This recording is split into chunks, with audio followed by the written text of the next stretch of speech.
Senador Alessandro Vieira. Obrigado, senhor presidente. Coronel Elcio, boa tarde. O senhor mencionou no início do seu depoimento que tem mais de 40 anos nas Forças Armadas ou no serviço público como um todo?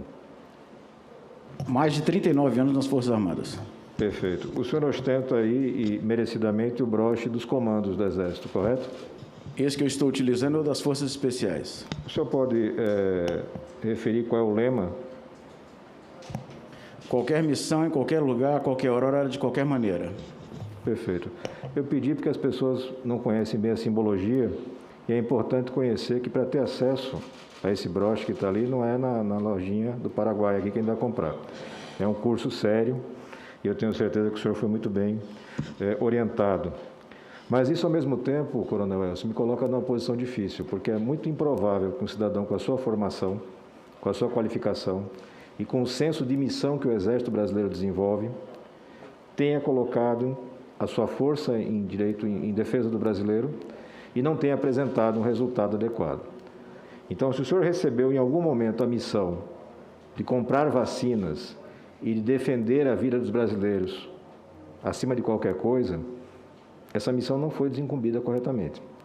Nós temos um processo de negociação com a Pfizer que se arrastou por meses, e essa CPI já comprovou que nós poderíamos ter recebido um número significativo de vacinas a mais do que temos hoje. Um número que, por estimativa mais baixa, vai estar na casa dos 50 milhões de doses, algumas estimativas chegam a 130 milhões de doses. Então, para mim fica muito claro que o que Vossa Senhoria fez foi cumprir sua missão, conforme ela foi determinada. Então, no tocante a estimular protocolo de atendimento precoce, o senhor foi bem. Essa missão foi cumprida exemplarmente. E, efetivamente, quase todo brasileiro recebeu dezenas de vezes orientações no sentido do chamado protocolo precoce. Contratar remédios, sem dúvida nenhuma, isso foi bem exercido. Eu pergunto mais a parte de vacinação, não. A parte de preparação dos nossos médicos, técnicos, enfermeiros também não. O senhor foi membro titular, presidente da Agência de Desenvolvimento de Atenção Primária à Saúde, correto? Sim, senhor. Essa agência tinha orçamento e a missão de contratar médicos, prover médicos, salários dignos, regras da CLT, para que a gente pudesse avançar no atendimento à saúde pública brasileira, especialmente nesse momento de crise. Foi anunciado, se não estiver enganado, em abril de 2019. O senhor pode me informar se algum médico foi contratado pela agência nessa modalidade? Não, senhor. O senhor pode informar por quê? A diretoria que iria ocupá-la, haviam óbices jurídicos, não havia um concorde da consultoria jurídica do Ministério sobre o processo de nomeação e designação dessa diretoria, e isso aí demandou algum tempo para que fosse solucionado. Quando eu saí do Ministério, ainda não estava solucionado, senador. Foram 10 meses e não conseguimos contratar nenhum médico nessa modalidade que respeita o profissional da saúde. Coronel, na negociação com a Pfizer, que se arrastou por muito tempo, era o senhor o tomador de decisão, abaixo na hierarquia do ministro Pazuello, que só chega na negociação em dezembro de 2020, correto? A decisão cabia a ele, mas eu sempre o mantinha atualizado sobre as conversas e as negociações. O senhor Zoser Araújo era o representante do Ministério, do ponto de vista da análise jurídica do contrato? Era a consultoria jurídica do Ministério. Consultoria jurídica do Ministério. O senhor já conhecia o doutor Zoser Araújo? Eu o conheci quando cheguei ao Ministério. Ele foi nomeado para integrar como um assessor do ministro, então, na gestão do ministro Taixe. Perfeito. No momento em que o senhor fazia a fase final já de negociação e aquisição das vacinas, a gente estava ali já no começo do ano, a gente tem aqui uma comunicação do Ministério da Saúde, subscrita por Vossa Senhoria, falando da compra de vacinas para o mercado privado, onde o senhor copia a mensagem para BlackRock Holdings e BRZ Trade. Seriam 30 milhões de doses, salvo engano, onde o senhor, copiando, manifesta informação de interesse do governo brasileiro. O senhor Gustavo Silva Campolina é o que é endereçado. 33 milhões de doses, vacina AstraZeneca, aquisição pelo setor privado brasileiro. Nós estávamos em 22 de janeiro de 2021. O Ministério da Saúde informa que não tem nenhuma objeção à aquisição dessas vacinas. Subscreve Vossa Senhoria, juntamente com o ministro da CGU, Wagner Rosário, e o advogado-geral, que à época era José Levi. Eu pergunto, essa manifestação aqui estava em consonância com o que a gente tinha em termos de legislação e principalmente em garantia do interesse do SUS? Porque se existiam vacinas passíveis de aquisição, por que o Ministério não adquiria? Porque essas vacinas não foram oferecidas ao Ministério. O que nós identificamos é que não seria uma ação concorrente com o SUS, mas que se somaria. Mais tarde também consultamos a AstraZeneca e identificamos que essa estrutura ela não era nominada oficialmente, oficializada pela AstraZeneca para comercializar a vacina. O senhor informou as autoridades competentes para a apuração da proposta fraudulenta? Nós solicitamos à Polícia Federal, assim como vários outros vendedores que vieram nos procurar, oferecendo quantidades enormes de vacina, 200 milhões, 400 milhões, no momento em que faltava vacina no mundo. O senhor, como tomador de decisão, assessor direto do ministro Pazuello, no envolvimento com o principal fornecedor de vacinas do mundo, que é a Pfizer. Me parece que os grandes programas de vacinação do mundo funcionaram basicamente à base de vacinas da Pfizer. Estados Unidos, União Europeia, você tem Israel, todos eles com vacinas da Pfizer. O Brasil postergou essa contratação. Ao longo desse processo, quais foram os motivos que Vossa Senhoria encontrou para postergar essa vacinação, essa contratação com eles? Senador, já havia colocado aqui anteriormente, foi inicialmente o fato do ineditismo dessa tecnologia. Não havia nenhuma vacina no mundo já sendo disponibilizada com a tecnologia de RNA mensageiro. Era uma tecnologia inovadora, o que aumentava o risco. Também, como eu coloquei anteriormente, a fase 3 de estudos clínicos. Na primeira oferta da Pfizer, ela julgava que já teria autorização do FDA para disponibilizar ao Brasil em outubro. Isso só se materializou em dezembro.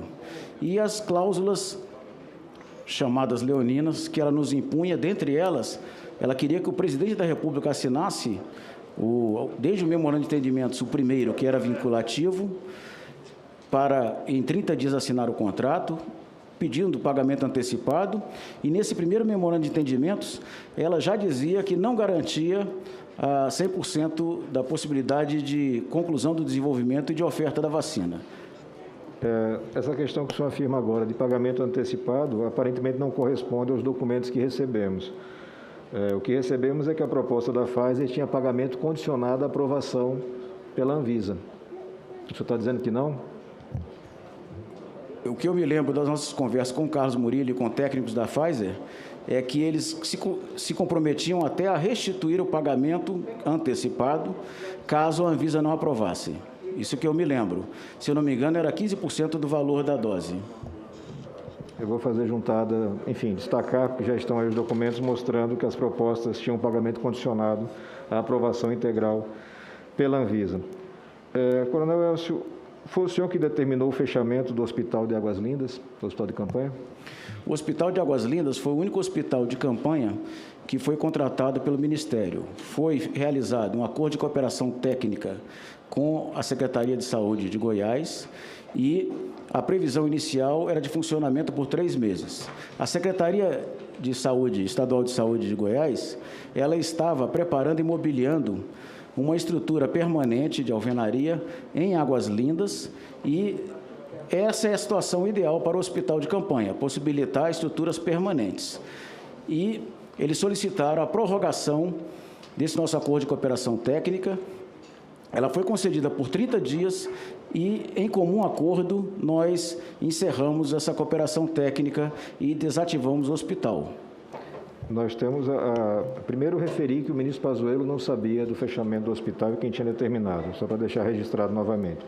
Segundo, nós temos os documentos da Secretaria pedindo a renovação, a prorrogação da manutenção do hospital de campanha, isso foi negado pelo Ministério da Saúde. Eles pediram por 90 dias, se eu não me engano, nós estudamos a situação, dialogamos com eles e concedemos por 30 dias, senador. E o senhor achou que foi adequado 30 dias? Foi em comum acordo com a Secretaria Estadual de Saúde. Foi em comum acordo com a Secretaria Estadual de Saúde. Sim, senhor. Secretário Ismael. Perfeito. O senhor mencionou ao longo do seu depoimento que a adesão ao consórcio COVAX, no menor percentual disponível, foi uma decisão sua. Foi isso mesmo? Não, senhor. Foi uma decisão do ministro, ouvindo a todos os técnicos, baseado em uma nota técnica da Secretaria de Vigilância em Saúde, onde se pretendia abordar o público prioritário, que seriam os idosos, e considerando, dentre vários aspectos, que nós já teríamos a garantia de 100,4 milhões de doses da AstraZeneca, produzida pela Fiocruz, com mais a produção de vacina nacional, com produção do IFA nacional de mais 110 milhões no segundo semestre deste ano, além das tratativas que tínhamos com o Butantan. E eu coloquei também que, como referência, a vacina contra a influenza, nós adquiríamos 90 milhões de doses ao ano. Só para ressaltar, o senhor disse que teve uma nota técnica. O senhor sabe dizer quem subscreveu essa nota técnica, recomendando a contratação no menor percentual Não, senhor, disponível? mas foi feito um estudo considerando esse público prioritário, considerando as outras vacinas também. Quem eram os técnicos que assessoravam Vossa Excelência no momento que fazia essas tratativas todas, tão relevantes para a saúde pública? Nós tínhamos técnicos da Secretaria de Vigilância e Saúde, por vezes os secretários, da Secretaria de Ciência, Tecnologia e Inovação, Insumos Estratégicos em Saúde, da Agência Internacional Algum de Saúde. deles defende a contratação de vacinas? Porque Todos defendiam a que o contratação de vacina, tanto é que trabalhávamos também dentro da Secretaria de Vigilância em Saúde, com técnicos da Coordenação Geral do Programa Nacional de Imunizações. Por vezes consultoria jurídica, por vezes o Departamento de Logística em Saúde, para a gente operacionalizar a distribuição, o armazenamento dessa vacina. Só para ressaltar, porque talvez tenha dificuldade aí na matemática mesmo. O senhor está me dizendo que optou por adquirir no consórcio uma quantidade menor de vacinas, porque existiria a produção nacional de vacinas, existiria a produção de IFA nacional e nós teríamos a Fiocruz produzindo uma quantidade considerável de vacinas. É essa a afirmação que o senhor faz? O Butantan também, e nós continuávamos em tratativas bilaterais com Pfizer, com Janssen, com Moderna e depois com a União Química e a Precisa Medicamentos para as vacinas, respectivamente Sputnik V e da Covaxin. É razoável imaginar que o senhor entende que esse lapso temporal aí tinha gente morrendo, né? Sim, senhor. Por isso que a nossa prioridade era adquirir a maior quantidade possível, no menor prazo, com a segurança e eficácia garantidas pela Anvisa. Como é que alguém tem como prioridade adquirir a maior quantidade no menor prazo, não responde a respostas comerciais e faz adesão no menor percentual? Eu estou fazendo um apelo à lógica. Eu compreendo perfeitamente a narrativa que Vossa Senhoria apresenta aqui, é plenamente legítima, justificável, o senhor hoje é uma figura que está sob escrutínio público, mas, de novo, não há compatibilidade entre o que o senhor fala. Como é que o senhor me diz? A minha missão era comprar o maior número de vacinas com a maior segurança, na maior velocidade possível. Essa fala, ela é absolutamente compatível com a sua história de vida e com o lema que o senhor jurou seguir. Mas a sua prática não. Porque, na prática, nós não compramos a maior quantidade de vacinas disponíveis, nós não compramos da forma mais rápida possível. E as pessoas morreram. A gente poderia ter menos gente morrendo. Esses são os fatos. E se a gente não consegue visualizar os fatos, entendê-los, para que a gente não repita mais esse tipo de erro, a gente não está fazendo nada aqui. Então, é muito importante. E, por último, só para não ultrapassar o tempo, o senhor conhece certamente o EpiCovid, né? O inquérito epidemiológico da Universidade de Pelotas, que foi financiado pelo governo federal. Sim, senhor. Essa iniciativa começou ainda na gestão do ministro Mandetta e nós colhemos os resultados dela. Havia, em paralelo, iniciou, praticamente quando ele acabou, o PNAD Covid com o IBGE e agora materializado o Previcov com o IBGE também. Previcov foi desenvolvido o projeto e só acabou lançado agora com Queiroga, mas toda a preparação foi da equipe da qual Vossa Senhoria fazia parte, correto? Sim, senhor, capitaneada pela Secretaria de Vigilância em Saúde. O senhor pode informar para a comissão e para os brasileiros por que o EpiCovid, que investigou, entrevistou e testou 100 mil brasileiros a um custo de 12 milhões de reais, 100 mil brasileiros, 12 milhões de reais. Foi descontinuado. Em troca disso, nós temos agora o Previcov, que vai testar 211 mil brasileiros a um custo de 200 milhões de reais, contratando o laboratório privado, contratando um call center privado. O senhor pode explicar para a gente por que o antecessor não pôde explicar? Eu não tenho esses dados.